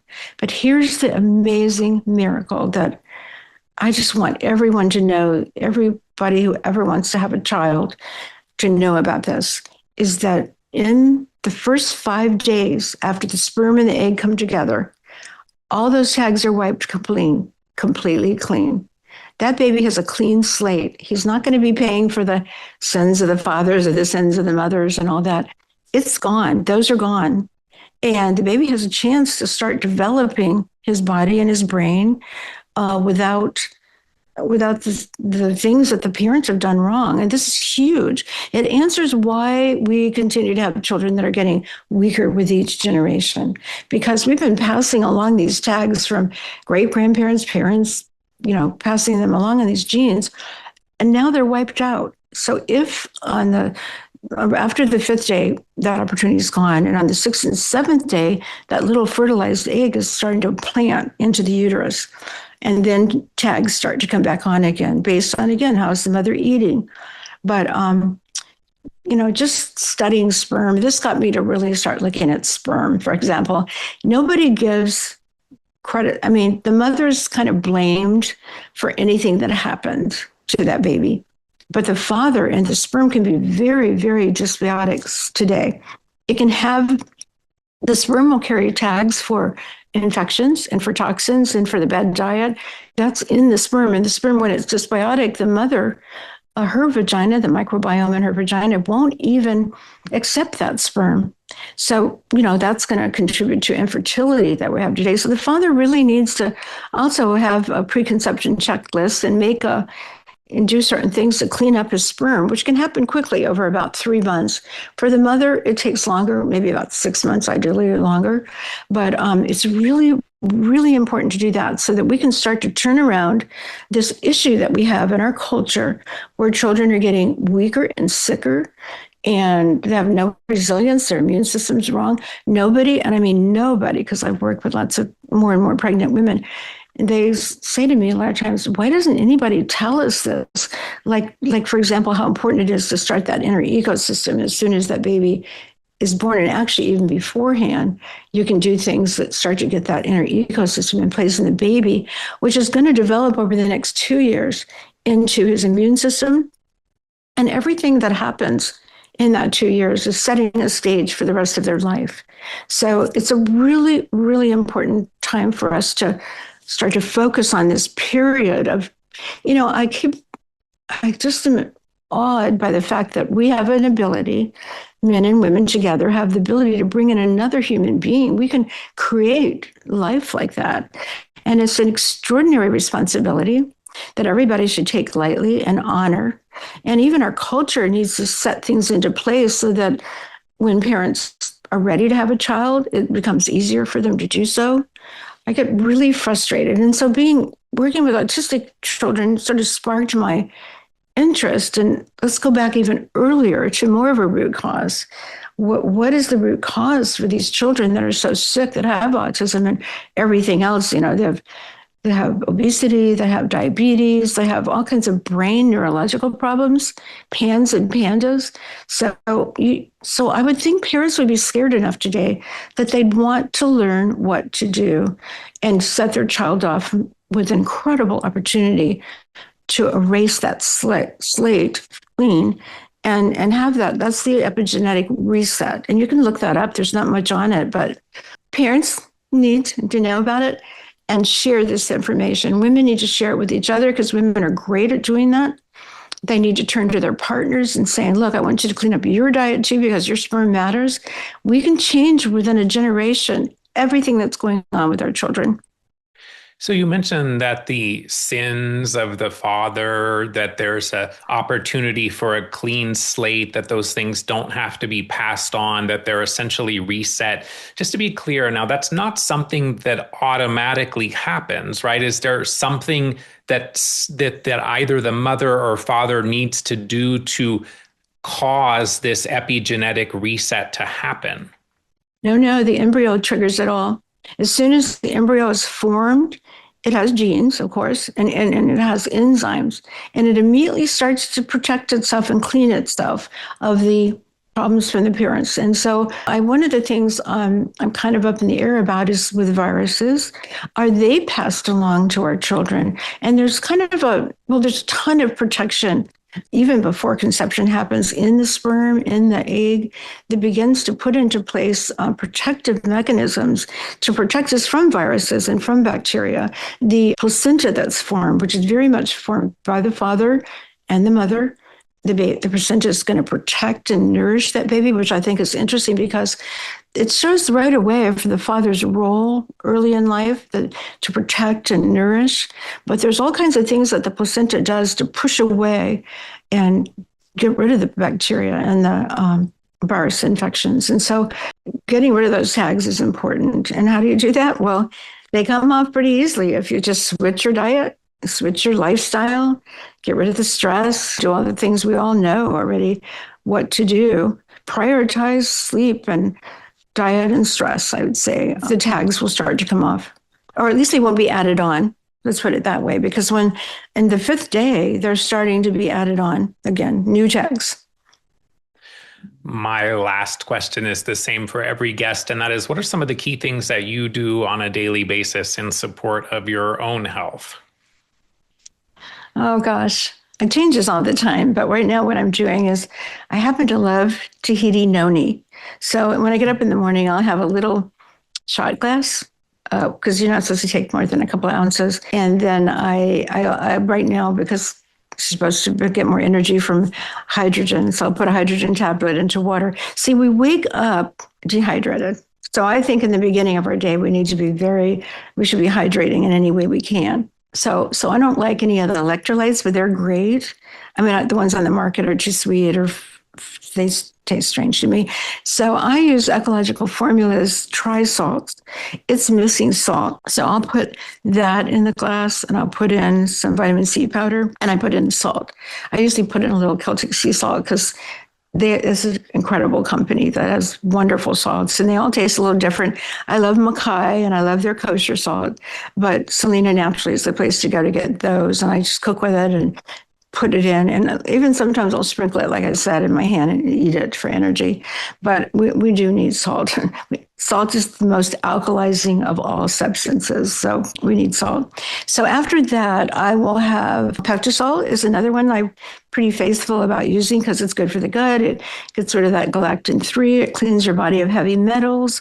It just has a lot of benefits. It's so easy to take, and it doesn't take that much flavor. Maybe I'll squeeze some lemon juice in with it, or so after I've done this kind of morning liquidy stuff for a while, I get ready to have the sprouted coffee. And what I do is I put a little bit of, it's called Ripple. It's a pea protein that you can buy because I don't seem to do well in any of the other coffee substitute, the creamers. But if you do, you could use that. And then I put that into my coffee and whip that together with some creatine and our ancient earth mineral liquids. So when I was super, super sick, I lost 20 pounds because I ended up in the hospital. I wouldn't eat their food. They were keeping me in there to do all these testing. And every time they brought the menu, I thought, I'm not eating that. So I ended up surprisingly losing 20 pounds. Except everybody said to me, I looked like hell, that I looked like I was a dead old person. So anyway, I started adding on, being more mindful to eat well and add on more weight, but I used the creatine. And surprisingly, even though I wasn't well enough to exercise, I was actually building muscle, putting on arm muscle, leg muscle quite nicely. So I love creatine. And I know sometimes I'll even take a tea that's good at night. Like I like nettle. Nettle's good for people with histamine issues. And I'll put a scoop of creatine in there and drink that as a tea close to around the bedtime hour. But you can use chamomile's good. But anyway, so I kind of just drink water and do that stuff in the morning. And then I wait for a hunger signal to come. And then I'll eat some protein and vegetables. So a lot of times I'm busy. So for me, I might open up a can of sardines, put them in a bowl, salt them, and then put some cultured vegetables in there with the bowl and stir those up and eat that. And that gives me a lot of energy. But then sometimes I'll have eggs. Sometimes I use those little ABAAHP sausages with the eggs. And but let's see. Oh, and then another quickie thing that I do is I'll take turkey slices, like ABAAHP. They make them, and so do other companies. These turkey slices, and I'll put them down in the plate with a little mayonnaise, and then I'll put on the cultured vegetables and maybe some of the sprouts. Whole Foods has these great sprouts in a tray that are wonderful. Sometimes if I just want a quick salad, I'll put those in a bowl and put some salad dressing, olive oil, for example, on it. So I'll roll that up into a wrap and have a couple of those, and that works really well. And then I'll usually have a dinner. Like last night, I had salmon and asparagus and cultured vegetables. So you see, I'm kind of getting the cultured vegetables in everywhere. I don't have a lot of time. I don't feel good when I'm recovering. I think a lot of times you don't even have the energy to get up and do anything. So those are some of the quickies that I came up with. Love that. Love that. Oh, Donna Gates, this has been such an amazing conversation. I just really want to honor you for everything that you've done to help so many people for decades now. You really have a lifetime of work that has helped so many people. You continue to help people. You have done and still do so much for the world. You bring so much light into the world where we need more light and brightness and positivity. And so I just want to thank you for everything that you do and continue to do. And it was such an honor to have you here today. You're going to get me to start crying, Scott. Thank you so much for having me on. This is a huge honor for me because I always thought, these people that are on your podcast are amazing people. And now I get to be one. So thank you for having me on. To learn more about today's guest, visit bodyecology.com. That's bodyecology.com. Bodyecology.com. Thanks so much for listening to today's episode. If you're enjoying the podcast, please leave a positive rating or review, as doing so will help the show reach a broader audience. To support the show, visit betterhealthguy.com/donate. To get my newsletter, visit betterhealthguy.com/newsletters. To follow me on Facebook, Instagram, X, or TikTok, you can find me there as Better Health Guy. This and other episodes can be found on Apple Podcasts, Spotify, Amazon Music, YouTube, and Odyssey.